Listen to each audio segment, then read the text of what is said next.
좋은 거죠? 뭐 당연히 기분이 뭐 분위기 좋을 수밖에 없는 상황이고요. 한미 간은 기본적으로 오랫동안 이제 굳건한 동맹 관계를 유지하고 있기 때문에 동맹 관계가 파열된다라고 얘기하는 건 미국 입장에서 봤을 때도 전 세계적인 지도력이라고 하는 부분에 어떤 문제가 있었다는 측면들이 드러날 수도 있기 때문에 예. 또 취임 첫 그러니까요. 통화인데 화기애애할 수밖에 없는 측면이 있죠. 하지만 예. 그 내부에 상당히 큰 문제들은 잠재돼 있죠. 지금 뭐 앞으로 얘기가 나오겠습니다만 예. 저희 관세 문제에 대해서 어떻게 합의할 것인가의 문제. 이 문제는 뭐 한국의 문제뿐만 아니라 미국과 전 세계가 경제적인 어떤 시스템들을 어떻게 만들어 나갈 것인가라고 하는 전체적인 구도와 관련돼 있는 문제이기 때문에 예. 우리도 거기서 예외일 수 없고 하지만 당연히 우리 입장에서야 좀 더 좋은 조건에서 관세 협상을 맺게 된다면 이재명 대통령의 어떤 출범 이후에 이재명 대통령의 리더십 또는 국정 운영에 대한 능력들을 인정할 수 있기 때문에 매우 중요하겠습니다만 또 반대로 따지면 그런 좋은 협상이라고 하는 거 미국 입장에서는 본인이 생각했던 대로 안 됐다라는 부분이 있기 때문에 예. 어떻게 하면 적정한 수준에서 타협해낼 것인가 그리고 그 타협한 내용들에 대해서 양국이 국익에 큰 손상이 되지 않으면서도 양국민들이 이해할 만한 납득할 만한 합의를 만들어낼 수 있을 것인가 이 문제가 걸려 있기 때문에 예. 지금 7월 8일까지는 관세 협상이 좀 유예된 상황이니까요. 그 이전에 좀 아주 합리적인 방식의 타협안이 나왔으면 좋겠다라고 생각을 하고 5월 12일 날인가요? 미국과 중국 간의 관세 협상 같은 경우는 우리의 예상과 다르게 상당히 완화된 형태로 합의가 이루어졌기 때문에 예. 저는 그런 방향으로 갈 수 있도록 남아있는 한 달 정도 최대한 노력을 해야 되지 않을까 생각이 들고 합의가 안 된다면 제가 볼 때는 날짜에 구애받지 않고 예. 서로 충분한 협의를 하는 것이 더 좋지 않을까? 뭐 그것이 또 우리 입장에서 낫다 이렇게 생각을 합니다. 예, 그래서 대면 관세 문제가 외교도선 가장 관세 협상에서는 어떻게 풀어 나갈까요? 예, 뭐 그런 내용들을 미리 말씀을 드리면 안 될까? 협상이라고 하는 것이 쫙 쥐고 있다가 하나하나씩 서로 나누면서 해야 되는 상황이기 때문에 네. 일단 기본적으로 저희가 이제 기본 관세 10%에다가 상호 관세가 15%니까 25% 정도의 관세가 붙을 거다. 근데 아마 앞으로 마찬가지겠습니다만 미국이 다양한 종류의 제품에 대해서 관세를 올리고 내리는 과정을 통해서 자기들의 이익을 최대화할 것 같고요. 특히 이제 비관세 부분과 관련해서 이제 우리 소고기나 농산물에 대해서 전면 개방을 요구하게 되면 우리 농가 같은 경우 상당히 예를 들면 큰 타격을 받을 수밖에 없는 상황입니다. 그러니까 예. 우리가 어떻게 지킬 것인가, 얼마를 지킬 수 있을 것인가, 그리고 무엇을 내줄 것인가라고 하는 판단들을 아마 지금 정부 부처의 통상 관련된 부처 내부에서 여러 가지 시나리오들을 가지고 아마 접점들을 찾고 있고 지금 계속 미국과 만나고 있는 상황이기 때문에 예. 미국이 어떤 의도를 갖고 있는지에 대해서 판단할 수 있다는 생각이 들기는 합니다. 그래서 일단 기본적으로 조만간 이제 양국 정상이 만날 가능성이 높은데요. 6월 15일이나 17일 사이에 그때 만났을 때 저는 큰 틀의 방향만 얘기할 필요가 있다는 생각이 들어요. 왜냐하면 우리 같은 경우는 지금 이걸 담당할 부처의 장관들에 대한 인사청문 절차도 진행이 되지 않은 상황이기 때문에 예. 그렇지 않은 상황에서 구체적인 세부 협상을 하기 어렵다. 이건 제가 볼 때 오히려 좀 좋은 조건인 거죠.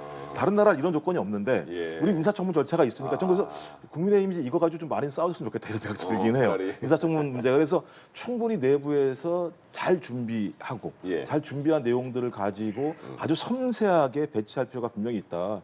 이 관세 문제라고 하는 거 말씀드렸죠. 우리가 수출국가이기 때문에 수출 문제와 관련해서 한 번 잘못된 합의를 하게 되면 그 산업 자체가 완전히 붕괴될 수도 있고 예. 대단한 타격을 받을 수 있는 상황입니다. 그래서 매우 조심스럽게 진행을 해야 되기 때문에 일단 양 정상 간에 만나서 예. 좀 좋은 분위기를 만들 필요가 있는 것 같아요. 그러니까 공적인 어떤 관계 협상도 중요합니다만 예. 또 정상 간의 관계도 매우 중요한 상황이 있습니다. 그러니까 이거 내가 진짜 들어주고 싶지 않은데 나 저 사람 봐서라도 들어줄게라고 하는 사람으로서. 측면들이 실제로 있어요. 저는 그래서 그런 관계들을 지금 이재명 대통령이 조만간 만날 자리에서 좀 만들어낸다고 한다면 예. 협상의 본질적인 내용과 다른 부분을 통해서 우리의 공간들을 만들 수 있다는 생각이 들어서 뭐 어떤 형태로든지 좀 더 나은 어떤 결과들을 내야 되겠죠. 예. 그리고 그런 성과를 만들어냈을 때만 이재명 정부의 이후 외교 통상과 관련된 국민적 신뢰도 얻을 수 있다는 생각이 들기 때문에 뭐 상황이 녹록지는 않고 머리도 매우 아플 것 같긴 합니다만 그렇다고 하더라도 조금 최선의 결과를 만들어낼 수 있다면야 모든 이익은 국민이 누릴 수 있는 거니까요. 그래서 네. 말씀하신 국익 우선의 어떤 외교라고 얘기하는 건 국민의 이익을 중심에 둔다는 거니까 예. 그런 관점을 가지고 밀어붙일 필요가 있다고 생각합니다. 그러면 말씀하신 것처럼 그 15일부터 캐나다에서 G7 정상 그 회의가 열리는데 거기에 초대받은 거잖아요. 이재명 네네. 대통령이. 그럼 가면 거기서 그 트럼프 대통령을 직접 만나는 게 중요하겠네요. 당연히 만나야죠. 예. 가는데 못 만났다고 얘기하면 또 그러네요. 얼마나 많은 논란들이 있겠습니까? 예를 들면 한미 동맹의 가치보다 트럼프 대통령은 자국의 이익을 위해서 한국 대통령을 만나지 않았다라고 얘기할 수도 있고 예. 또 홀대론이 나올 수 있는 상황이고 뭐 이런 부분들은 제가 볼 때 미국으로서 좋은 내용들은 분명히 아닐 겁니다. 예. 왜냐하면 미국의 트럼프 대통령이 아무리 국익을 중시한다고 하더라도 미국이라고 하는 지금까지 미국이 누려왔던 세계적인 지도적인 어떤 위치, 그다음에 예. 도덕성이라고 하는 부분에 대해서 본인도 고려할 수밖에 없는 상황이기 때문에 예. 저는 만나서 뭐 여러 가지 뭐 서로 골프도 치자는 얘기도 했다고 네네. 그러고 또 뭐 모자 선물 얘기도 나오고 이런 상황이 예. 있기 때문에 그러니까 공적인 영역 플러스 양국 정상 간의 신뢰 관계는 매우 중요합니다. 예. 저는 그런 신뢰 관계를 바탕으로 했을 때 조금 약간의 프로세스상의 문제가 있다고 하더라도 용인해 줄 수 있는데 그런 것이 없다면 오히려 초반부터 매우 압박적인 방식의 협상이 들어올 가능성이 높거든요. 그러면 초반의 압박이라고 하는 것들은 관료들이 서로 협상 과정에서 여유 공간들이 없다라는 얘기밖에 안 되는 예. 상황이에요. 그러면 저는 당연히 그런 상황에서는 우리가 미국보다는 좀 안 좋은 조건이 될 수밖에 없기 때문에 그런 공간들을 양국 정상회담에서 특히 이재명 대통령이 만들어줬으면 좋겠다라고 하는 바람이 있는 거죠. 좀 줬으면 좋겠어요. 골프는 그래도 그 트럼프 대통령이 이기라고 그러고 이재명 대통령이 져주고 계속 쳐왔나 보죠. 계속 쳐온 게 아니라 옛날에 쳐왔던 건데 아, 앞으로 그렇군요. 굳이 연습을 하지 마시고 트럼프 대통령이 이기게 만들어서 기분 좋게 만들고 저희가 국민을 위한 이익들을 취해오는 게 좋지 않을까 생각이 들긴 지더라도 합니다. 티 안 나게 지는 게 중요합니다. 네, 그것도 능력이죠. 예, 네. 알겠습니다. 네. 윤석열 정부 대통령- 3년 기간 동안 저희 민주당 지지층들 같은 경우 이 검찰 특수부 출신들의 행태들을 보면서 검찰은 그야말로 이제 법률적 근거에 의해서 수사를 하기보다는 권력의 지향에 따라서 움직이는 수사를 해왔다. 그런 사람들 같은 경우는 그것이 속성이 아니겠는가 하면 대부분 검찰이라고 하는 것이 20대에 검사가 네. 돼서 뭐 40대, 50대까지 검사가 되니까 그냥 뼛속 깊이 검사들인 거기 때문에 이 습속, 성향이 잘 바뀌지 않은 측면들이 있거든요. 근데 이제 지금 제기되고 있는 부분 같은 경우가 이제 특수부 출신이기 때문에 예. 그런 우려가 있다. 특히 이재명 대통령 같은 경우 검찰로부터 엄청난 예를 들면 수사를 갖다 탈탈 털리는 수사를 당했던 상황이었고 예. 또 앞으로 사법개혁이라고 하는 측면에서 검찰개혁은 되게 중요한 부분이고 국민들도 어떻게 검찰개혁을 해낼 것인가 지켜보는 상황인데 저분이 됐을 때 문제가 있지 않을까라는 우려들이 분명히 있습니다. 그리고 이제 이런 부분들은 또 민주당 내부에 이제 원내대표 선거랑도 지금 걸려 있어요. 아. 이 원내대표 선거가 과거와 다르게 당원들의 20%도 참여를 하는데 예. 의석수로 따지면 한 34석 정도가 되는 상황입니다. 그러니까 매우 중요한 캐스팅 보드를 줄 수밖에 없는 상황인데 민주당에 있는 책임 당원들 같은 경우는 이 부분에 대해서는 상당히 완강하거든요, 실제적으로. 근데 이 완강한 상황들에 대해서 민주당 내부의 원내대표로 출마하시는 분들이 자기 발언이 없게 되면 논란이 될 수밖에 없기 때문에 이 부분에 대해서 좀 강력한 말씀을 하시는 것 같은데 저 의도는 좀 알겠어요. 예를 들면 민정수석이라고 하는 것이 기본적으로 인사검증과 공직기강을 확립하는 것이 가장 기본적인 거죠. 근데 과거의 민정수석이라고 하는 것이 사법개혁이나 어떤 검찰에 개입하는 경우들이 있었기 때문인데 이번에 별도로 예를 들면 대통령실에 사법제도를 개선하는 비서관을 둔다라는 측면이 있기 때문에 이걸 좀 분리하려고 하는 생각도 있었던 느낌은 있긴 합니다. 예. 그렇다고 하더라도 이 부분에 대해서 국민들에게 잘 설명하지 않는다면 초기부터 검찰 개혁이 삐걱거리는 거 아니야?